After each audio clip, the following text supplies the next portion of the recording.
Hey guys, Reuben Williams here, founder of SportsGrad.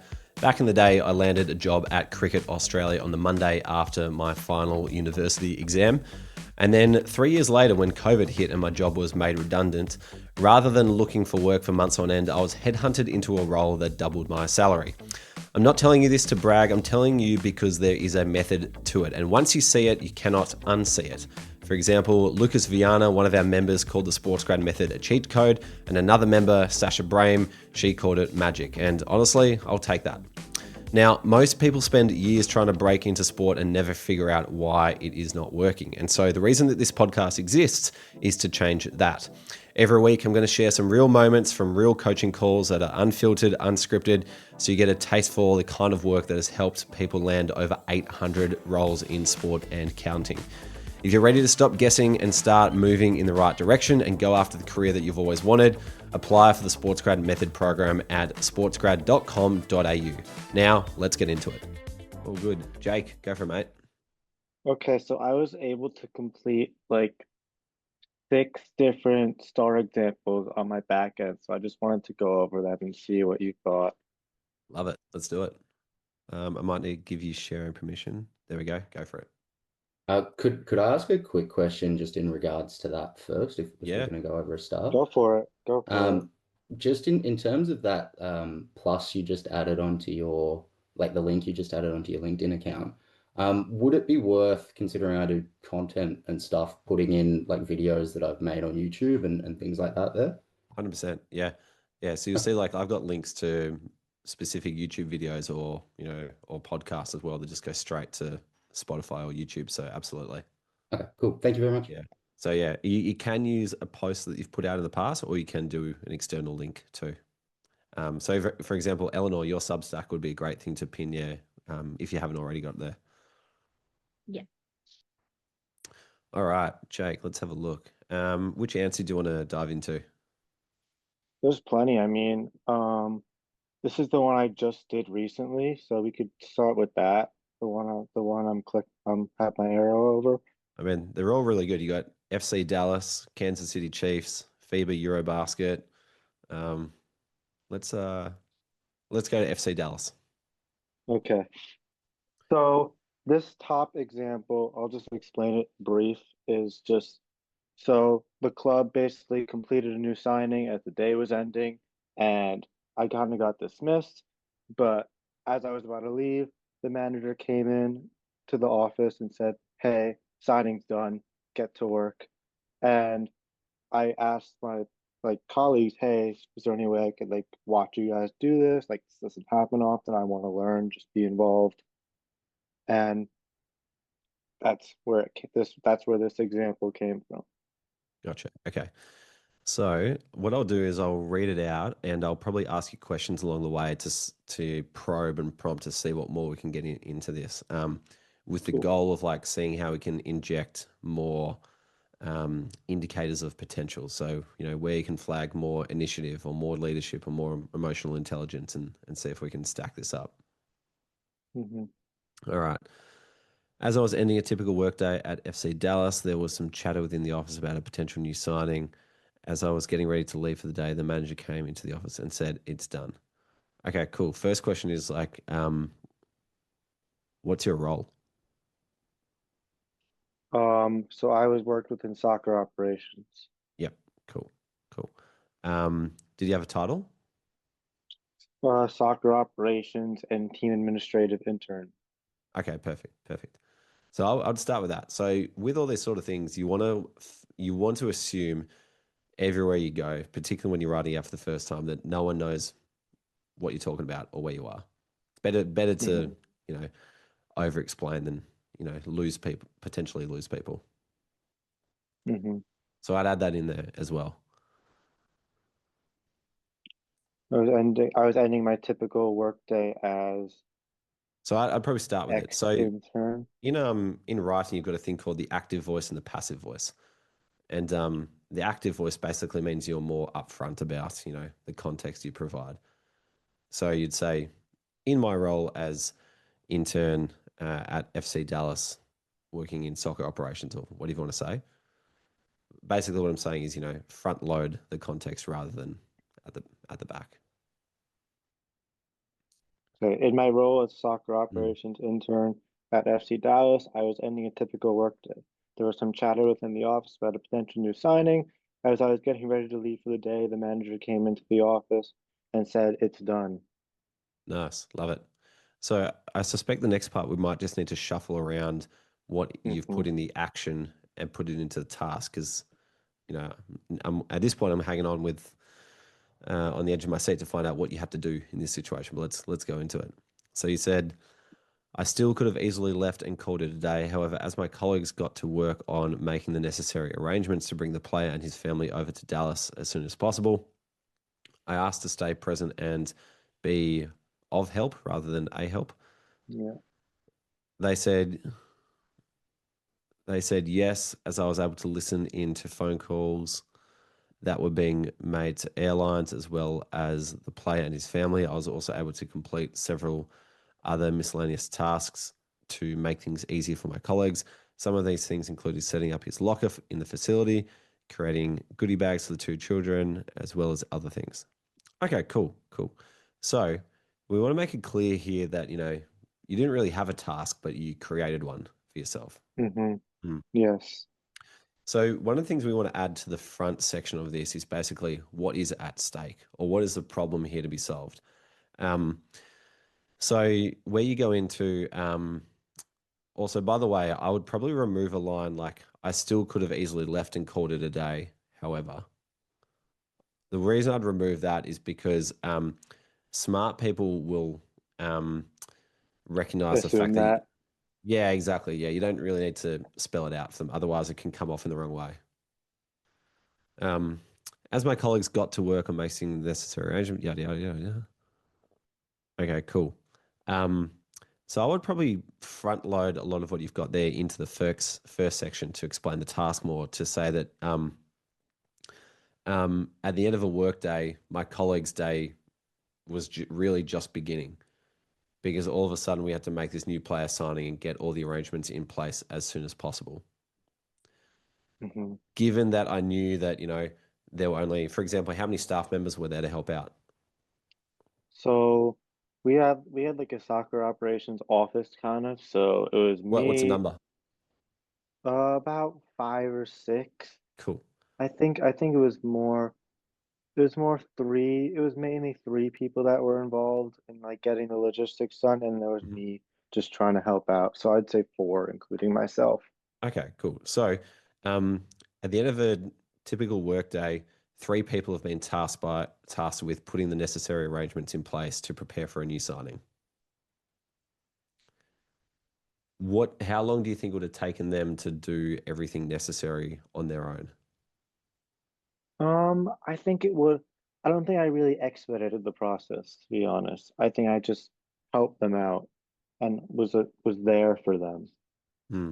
I don't know Yeah, how much I expedited it. Maybe maybe by like 10 or 20 minutes, but nothing significant. that's all right. Or how long were you all there together for? Had to be 2 to 3 hours.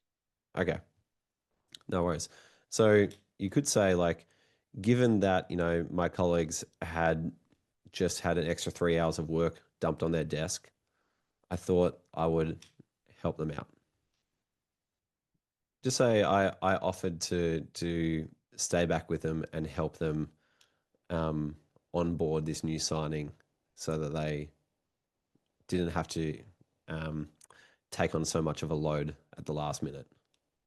Lessen their load, like what, in such a last minute arrangement? Like, Yeah, pretty much. Yep. One way you could inject empathy into this is by detailing their situation. So, for example, the three people you're working with, are any of them parents? no. Okay. Any of them have lives outside of work? Um, Hopefully, one all of of them. them, one of them is a wife, and I mean, yes, yes, I guess. I don't, they all have lives, like everyone has a life, I guess. But Totally. like, Yeah. I don't know who everyone in their family is, so I can't just say, oh yeah, that he lives with his uncle or something, Yeah. but Yeah. That's okay. I'm You don't sure need they to. all have lives. No worries. Um, I mean, you could just say like, given they all had lives and families and partners to get home to, I could see how this um, new signing was going to keep them back at work for an extra 3 hours and wanted to help them out. That's kind of taken into account the lines you've written there before, but something along those lines. Cool. So now we've got the situation. Now we've got the task. You might want to add on like one extra line to be like, to help them leave earlier, I offered to do whatever was necessary. Because that's really the task. It's not really spelled out. It's just like, I'll do whatever. Okay, cool. So when we get into the things that you did, like, yes, that's, a cool thing for you to be a part of, that you were sitting on phone calls and hearing about all the arrangements being made. Like, I'm sure, like, for your benefit of understanding what goes on, like that would have been a really cool thing to be privy to. For the purposes of this answer, we want to know how you made life easier for your boss. Okay. Hmm. So, being a fly on the wall is great, but it doesn't solve a problem. So what I'm Yeah. more interested in is like, what did you do? And you've gone on to detail that in the back end of this answer, where you're setting things up and getting ready for his arrival. So can you just speak to me openly, like what exactly that looked like? It was really like me being, so it started, manager comes in, it's done, then quickly got the number for the player. We got his location, we got the location of his family, and then we started looking at flights. So I helped them like find, like, look for suitable flights. I wasn't the one to find the flights, but I helped them look up, like, just on Google Flights, Skyscanner, Mm, wherever, to find like the best possible arrangement. Eventually they decided on something, and then they called their airline contacts to make that happen.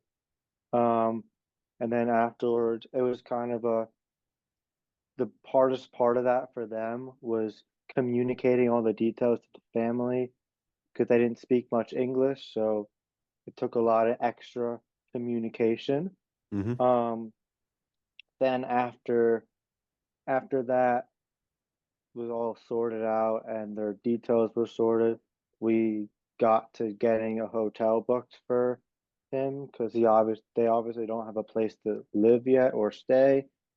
So they called up a few hotel contacts they've established already before I got there, and they got that done. I kind of watched as it happened, and then after that, we focused on making him feel welcome at the facility when he got there, which would be the next day. So we we found an empty locker for him. We actually had to move someone else's locker because, like, he's the new star player. We had to give him like a actual good locker, and then I helped set everything up for that, like whether that be his name tag, all of his jerseys, all his gear, like what sizes he was, all that. Um, and then we gave like his kids a little goodie bag, and I helped like find suitable items for that within the facility. It was kind of like a scavenger hunt, but it was still fun. And then after that, once everything was set, we stayed until they confirmed to us they were at the airport. And once they did, we were able to leave for the day. Nice. Okay, awesome. So you've massively undersold yourself here. So, because at the moment, all I'm hearing is you listening on a phone call, set up the locker, and put some things in the bag for his kids. Um, whereas that was much more extensive. So, Mhm. so what you might want to say in this section is like, I then found out that when a new player joins a club, there's a list of about 25 different things you have to do to prepare for their arrival. So as a team, we got to work on doing and then list out absolutely everything you did. Because it's like, um, sounds like you were involved in the flight process and something like this, because a lot of these are just like very nitty gritty details that, like, in isolation, are pretty straightforward and not that impressive. But, and so you don't need to go into great depth in all of it. But basically, if you can kind of walk through the outcome of each of them, then people get a sense of what you're involved with. So something like this, you'd be like, I then found out when a new player signs, there's a list of 25 things you have to do. So to achieve this, I was involved in helping the team find out where in the world this player was and how to get him on a flight to here and how to make sure his locker was set up and then basically go through the list of everything he said, but under the umbrella of we did this as a team. Because if you start going into the details of, oh, actually, I did this, I but did this. I Mary did this. did that, and James did that. It's like, who cares? Like, we did this as a team. Teamwork is, I realize teamwork is a lot of a lot of employers want to hear teamwork and that you're Mm, part of the team and that you emphasize the point of being part of the team as mm, opposed to I did this, I did that, I did this, I did mm. that. Yep, yep. Kind of So a we that's instead how of I an would I. structure that action Hmm. part. Just bundle it and then list it out. Hmm. Awesome. All right, let's go to the end. And then at the end, I just said, as a result, I was able to make an impact and contribute to the onboarding of one of the biggest signings in the club's history. Cool. Are you able to say who it was? I think a comment popped up about that. It was a guy. It was an Argentine, Lucho Acosta. I don't think he's not part of the team anymore. He ended up being a flop, unfortunately, but um, it was still one of the biggest signings, like Mm, money wise and like yeah. prestige wise. Mm, He ended up. I left in May. I think he ended up leaving the club in July, mm, but he came in January. It's mm, pretty good. He won the so this guy won he won the MLS MVP in 2023. For context, Lionel Messi won the MLS MVP the next year. So this guy was pretty prestigious. mm.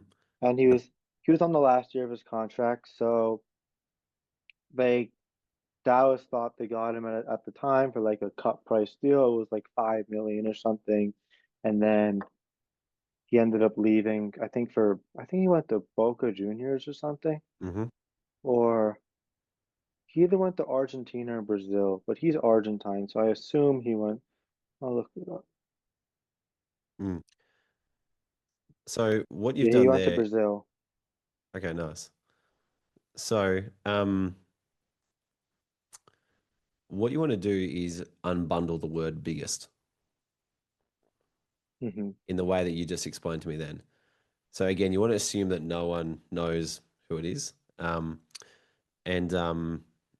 and make it very obvious that you are not adding any mayo, or not overstating or inflating the work that you've done by just laying out the facts. And the facts are that you contributed to the onboarding of what was his name again? Lucio. Lucho Acosta. Okay, so you contributed to the onboarding of Lucio Acosta, who, for context, won the MLS MVP in 2023. And I loved how you gave the comparison of saying the following year, Lionel Messi won it. Like, this is the standard of player that we're talking about. You might also want to go in and say, like, he was signed for X million dollars. Do you know what the signing was worth? It was somewhere between 5 or 7. I don't remember, but I can easily find that Mm, information on Transfer Market.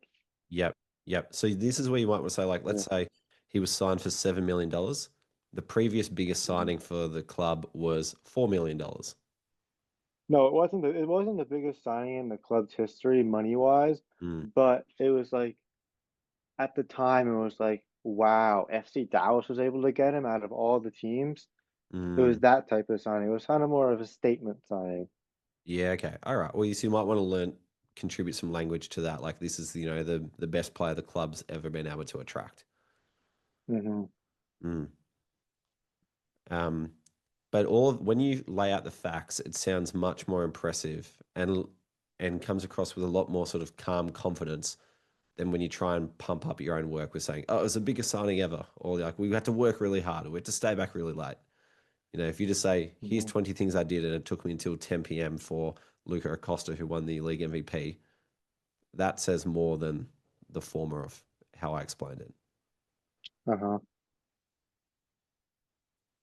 So, um, the other words I'd look to unbundle as well in this is The word impact. So, Which one is this? Oh, this is, mm, yeah, right here. yeah, yeah. So you're contributing to the onboarding of Lucho Acosta, which is great. What is the actual impact that you and that team of people who stayed back had?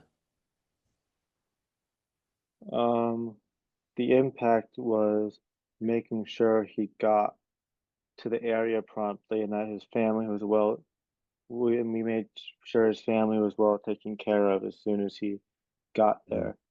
yeah. So what was the turnaround time from signing to Lucho arriving? Um, we, this was the afternoon and he got there, it was the next morning. So we're talking like 12 hours. Yeah, Cool. So pretty as a much. so as a result, I was able to make sure that within 12 hours of signing, Lucho Acosta was able to walk into the club with everything he needed to feel welcome. Yeah, I'll listen back on this and Okay, make the edits accordingly. no worries. Um, so that's kind of like, when we talk about impact or results, you're thinking quantitative results and qualitative results, as well as, any sort of anecdotes that might have come out of it as well. So really Mhm. like the quantitative result of this is like, a checklist of 20 items was completed in, 10 hours, that's kind of what we're talking about. Um, Mhm. but then you might want to talk about some anecdotal results as well. For example, did you get any feedback from your supervisors after this? Honestly, no, it was kind of just like a business as usual type of thing, and then it was kind of just on to the next. That's how it kind of works in operations from my experience. It just felt like business as normal for them. Mm, And then the next day, we kind of came in as if yesterday never happened. mm. Okay. So there was no like thank you or well done, Jake, or anything like that? Well, there was probably a thank you there, like thank you for being present, like thank Mm, you for taking the time to be a help. mm, There's yep. definitely like they're nice enough to do that, Mm, obviously. yep. Yeah, cool. Cool.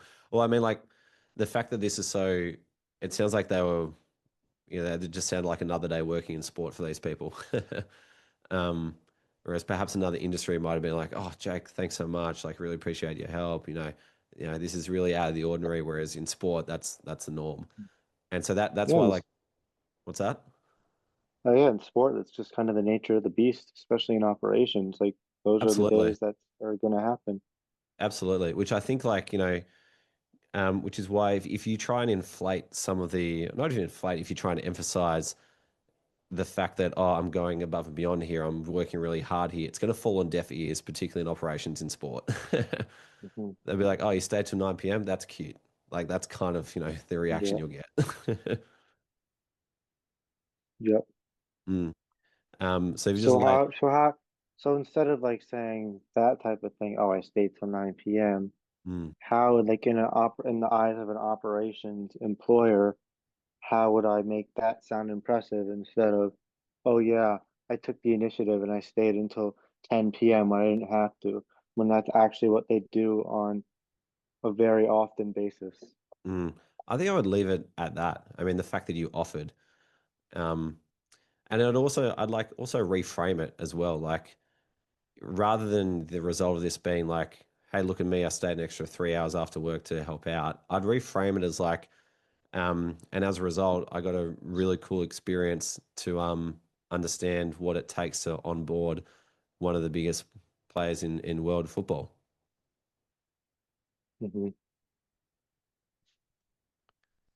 All right, So you might you perfect. might you might be like, oh, we wrapped up at 10 p.m. that night. I got on the train home. You might even just say I got a way you can slip in um, smoothly whilst indicating how long you were there for is just by saying like, oh, I jumped on um, the 10:09 train back home to Manhattan and was reflecting on the subway how cool it was to be part of even though sorry you're in Dallas at this point Mm.